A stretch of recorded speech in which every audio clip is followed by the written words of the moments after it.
नहाय खाए के साथ ही 4 दिनों तक चलने वाले लोक आस्था का पर्व छठ पूजा का शुभारंभ हो गया। सुबह होते ही छठ व्रत करने वाली महिलाओं की भीड़ नदी और तालाबों के किनारे इकट्ठी होने लगी, जिसके बाद महिलाओं ने नदी में स्नान किया और स्नान करने के साथ ही छठ व्रत का संकल्प लिया। पटना के घाटों पर भी ऐसी ही भीड़ जुटी।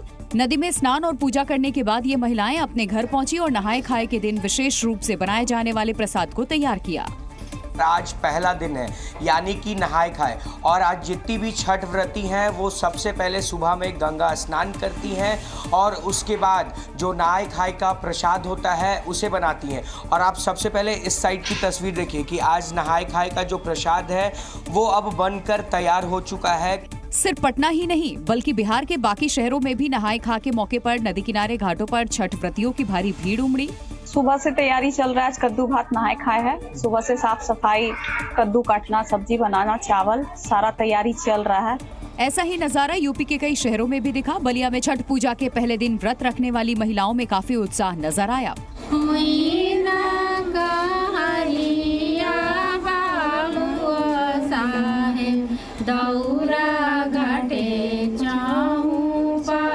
परंपरा के मुताबिक नहाए खाए के दिन कद्दू भात का प्रसाद बनता है। फिर भगवान सूर्य की पूजा करने के बाद उसे व्रती ग्रहण करते हैं। अगले दिन खरना का प्रसाद बनता है। उसके बाद डूबते और उगते सूर्य को अर्घ देने के साथ छठ महापर्व की समाप्ति हो जाती है।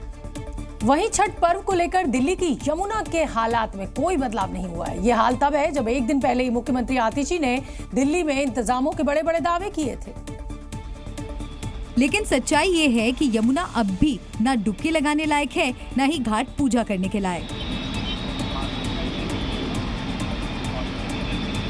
दिल्ली में यमुना का पानी जहरीला बना हुआ है। हालांकि दिल्ली सरकार झाग को खत्म करने के लिए अलग अलग इलाकों में बने छठ घाट पर केमिकल का छिड़काव करवा रही है, लेकिन इसके बाद भी झाग खत्म नहीं हुई।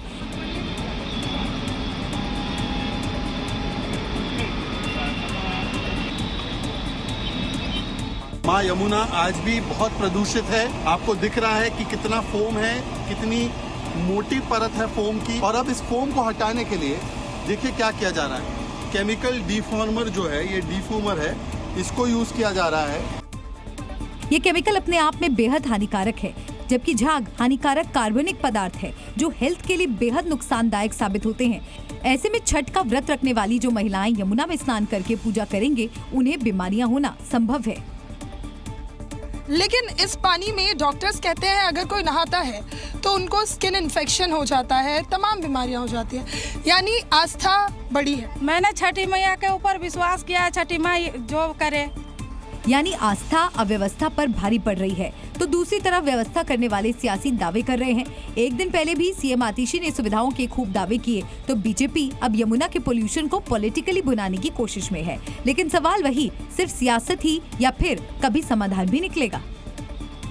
एक दिन पहले ही मुख्यमंत्री आतिशी ने छठ पर्व से जुड़ी तैयारियों पर बड़े बड़े दावे किए थे, और दूसरे दिन जब व्रती घाट पर पहुंची तो सच्चाई कुछ और ही देखने को मिली। हम आपको बता दें कि दिल्ली सरकार ने दावा किया कि घाटों को साफ किया गया है, उनकी साफ सफाई कराई गई है, जबकि सच्चाई ये है कि अधिकतर घाटों पर गंदगी का अंबार लगा हुआ दिखा। यमुना में झाग को लेकर सरकार का दावा है कि केमिकल से झाग हटाए गए हैं, लेकिन सच्चाई ये है कि यमुना के झाग में कोई कमी फिलहाल तो नजर नहीं आ रही।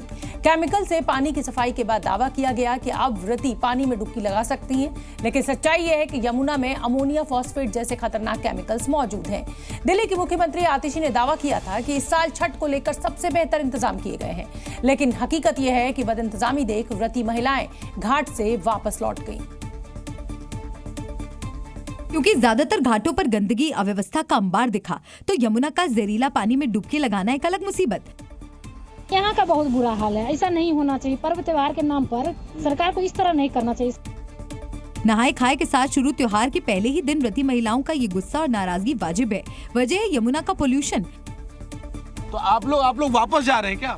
दूसरे घाट जा रहे हैं, दूसरे वाले घाट जा रहे हैं। तो इतनी दूर आए, यहाँ पे ढूंढा, कोई सफाई साफ जगह नहीं मिली। कोई सफाई नहीं है, कैसे नहाएंगे भैया? आप देखिए वापस जा रही हैं इतनी देर खड़े होने के बाद ये लोग, और इनका दावा है कि हम कोई और घाट देखेंगे, कहीं और जाएंगे जहां पर पानी इतना साफ हो कि पूजा की जा सके। यानी यमुना की सफाई तो छोड़िए, घाटों पर इंतजाम तक ढंग के नहीं दिखे। लोग दलदल में उतरकर पानी तक पहुंचे, लेकिन फिर भी अव्यवस्था पर आस्था भारी नजर आई। यमुना की अभी हालत तो बहुत खराब है, बावजूद आप यहाँ नहाने पहुँची हैं। कुछ भी रहे, हमारा लिए सब गंगा मैया है, कैसा सब गंगा मैया, इनको बगैर हमारा पाक नहीं है, सब इनका कृपा से सब सही है। छठ पर स्नान की परंपरा पवित्रता का प्रतीक है, लेकिन दिल्ली में यमुना के घाटों की पवित्रता का क्या कहना। पहले मैं आपको एक बार घाट जरूर दिखाऊंगी। यमुना को पवित्रता का प्रतीक माना जाता है, लेकिन देखिए जहाँ पूजा हुई है, अभी फूल से पूजा की और उस पूजा वाले फूल पर भी झाग है, चारों तरफ आपको झाग नजर आएगी। जरा सोचिए, साल भर इंतजार के बाद जब त्योहार करीब है तो दिल्ली और यमुना किन अव्यवस्थाओं का सामना कर रही हैं, और जो महिलाएं आस्था के नाम पर जहरीले पानी में डुबकी भी लगा रही हैं, अगर वो बीमार पड़ गईं तो इसका जिम्मेदार कौन होगा। यानी किसी ने आस्था में ओतप्रोत होकर यमुना में डुबकी लगाई तो कोई घाट से यूं ही लौट गया। लेकिन यमुना में डुबकी क्या सेफ है? अगर नहीं तो जाने कि क्यों नहीं है ये सेफ। दरअसल यमुना के पानी में अमोनिया, फॉस्फेट जैसे खतरनाक केमिकल्स मौजूद हैं जो बेहद घातक हैं, और ऐसे में अगर कोई यमुना में डुबकी लगाता है तो उसे स्किन इन्फेक्शन के पूरे चांस है, यानी त्वचा के रोग उसको हो सकते हैं। इसके अलावा गंदे पानी में नहाने से सांस की बीमारियों का खतरा भी बढ़ जाता है। इतना ही नहीं, अगर प्रदूषित पानी के संपर्क में आए तो गले में दर्द, इन्फेक्शन और सूजन भी हो सकती है। साथ ही साथ गंदे पानी में नहाने से आंखों में भी इन्फेक्शन का जोखिम रहता है। हालांकि कुछ व्रती फिर भी यमुना में डुबकी लगा रही हैं, क्योंकि हर समस्या पर उनकी आस्था भारी है।